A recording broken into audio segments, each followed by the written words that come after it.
Salutations spéciales pour mes amis. Nous allons étudier jeudi à une autre partie dans la leçon École Sabbat pour semaine ça. Mais bien avant même que nous entrions dans la leçon, nous prions le Seigneur. Éternel notre Père et notre Dieu, nous remercions pour tant de bienfaits que manifestés dans la vie. Merci pour tout ce que vous faites pour nous, que nous-mêmes nous pas arriver à espérer, mais quand même nous réalisons dans la vie. Tandis que encore une fois jeudi, nous allons profiter, étudier ensemble une autre partie dans la parole, aider nous pour qu'on soit capable de comprendre et arriver à appliquer dans la vie. Comme ça, nous prions dans le nom de Jésus. Amen. Leçon semaine, nous connaissons déjà, c'est leçon 8, aider comme Jésus. C'est leçon ça va toute semaine, nous avons étudié ensemble. Et verset pour nous qui vient en tête nous, c'est Matthieu chapitre 9, le verset 36. À la vue des foules, il fut ému, et car elles étaient lassées et abattues comme des moutons qui n'ont pas de berger. Matthieu chapitre 9, le verset 36. Jeudi, qui c'est jeudi 20 août, nous allons ensemble partie leçon qui titrée Ce qui compte pour Jésus. Ce qui compte pour Jésus. En bon créole, ça qui comptait pour Jésus. Dans Matthieu chapitre 24, nous voyons Jésus présenter un message qui est un mélange d'événements qui a précédé le retour de Jésus et qui a précédé tout la destruction de Jérusalem. Et nous parlons dans le chapitre après, dans le chapitre 25, là, Jésus va présenter trois paraboles, encore qui ont un rapport avec la fin des temps. Parabole, ça va le brosser et caractère, trait de caractère qui comptait vraiment pour Jésus la caille. Monde qui dit y a tant retour lié. Eh bien, nous dans le texte ça et dans Matthieu chapitre 25 là, nous retracer trois paraboles. Nous avons une parabole des 10 vierges qui souligne l'importance d'une vie chrétienne authentique, c'est-à-dire une vie qui est remplie avec le Saint-Esprit. Et nous avons tout et la parabole des talents. Et une parabole encore qui souligne l'importance pour que nous soyons capables d'employer fidèlement donc que bon Dieu lui-même lui confie nous. Et nous avons encore enfin parabole et brebis et bouquio qui révèle encore une véritable authenticité la caille en tant que chrétien, comment pour que nous soyons capables d'aider les gens que bon Dieu lui-même lui mette sur route nous chaque jour. Maintenant, nous allons lire dans Matthieu chapitre 25, verset 31 à 46. Mais qui façon Jésus lui-même décrit ça l'authenticité dans le christianisme et fait liste de domaines de service que texte à lui-même lui parle. Texte qu'on va lire, c'est Matthieu chapitre 25, verset 31 à 46. Lorsque le Fils de l'homme viendra dans sa gloire avec tous les anges, il s'assiera sur le trône de sa gloire. Toutes les nations seront assemblées devant lui. Il séparera les uns avec les autres, comme le berger sépare les brebis avec les boucs. Et il mettra les brebis à sa droite et les boucs à sa gauche. Alors le roi dira à ceux qui seront à sa droite, venez vous qui êtes bénis de mon Père, prenez possession du royaume qui vous a été préparé dès la fondation du monde. Car j'ai eu faim et vous m'avez donné à manger. J'ai eu soif et vous m'avez donné à boire. J'étais étranger et vous m'avez recueilli. J'étais nu et vous m'avez vêtu. J'étais malade et vous m'avez visité. J'étais en prison et vous êtes venus vers moi. Les justes lui répondirent, Seigneur, quand avons-nous vu faim et t'avons-nous donné à manger, ou avoir soif et t'avons-nous donné à boire? Et qu'avons-nous vu étranger et t'avons-nous recueilli, ou nu ou t'avons-nous vêtu? Quand avons-nous vu malade ou en prison, sommes-nous allés vers toi?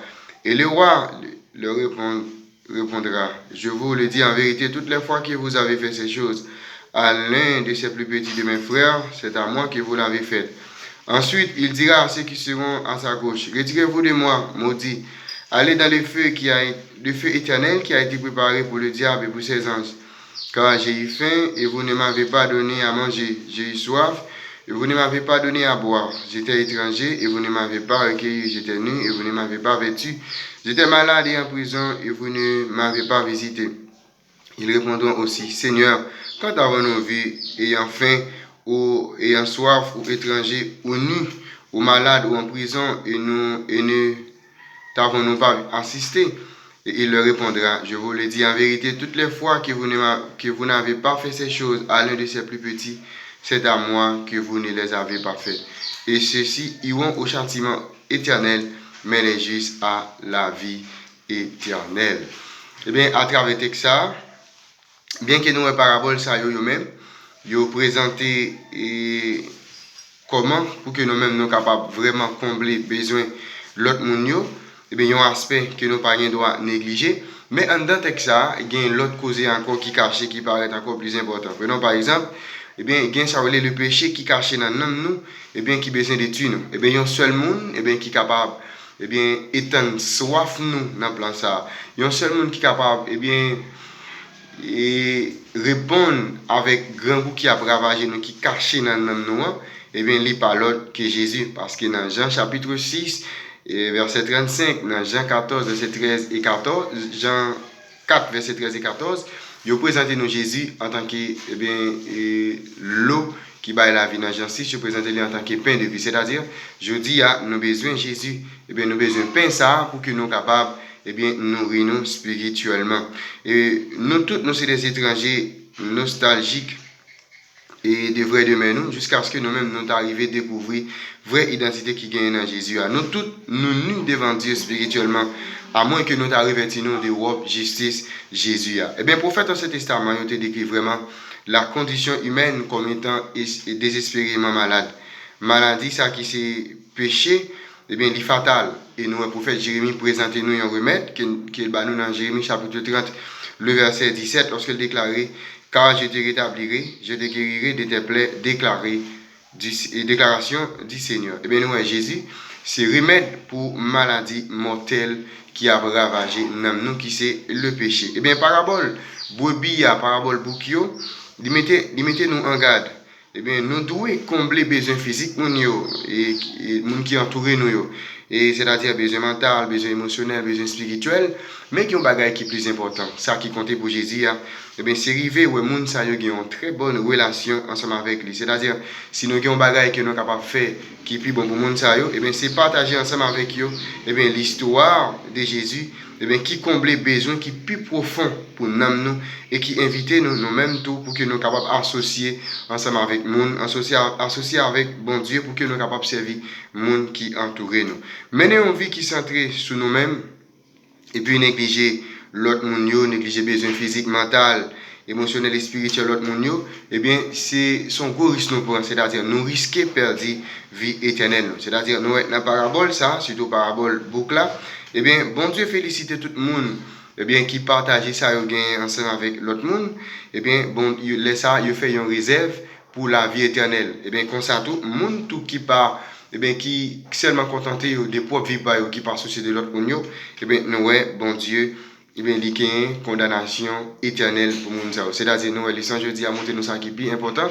Non seulement c'est pour nous capables de combler les besoins physiques, mentaux, émotionnels, mais le plus important, c'est pour nous faire face avec Jésus. C'est-à-dire, c'est pour nous capables de répondre avec besoins spirituels. Si nous ne pas encourager pour connaître Jésus, eh bien, nous n'avons pas fait rien. Eh bien, ça qui compte pour Jésus, c'est que nous-mêmes, nous avons le péché qui a ravagé nous, nous avons un péché, eh bien, qui empêche nous de vivre avec bon Dieu. Le plus essentiel, c'est pour que nous soyons capables de partager l'histoire de Jésus avec nous, pour que nous soyons capables d'avoir une bonne relation avec Jésus, et comme ça, Jésus lui-même est capable de combler les besoins qui sont plus profonds, et bien, la caille. Ce qui compte pour Jésus, c'était partie de l'émission que nous avons ensemble. Déjà, je vous souhaite une très bonne journée, bonne étude, et que Dieu vous bénisse.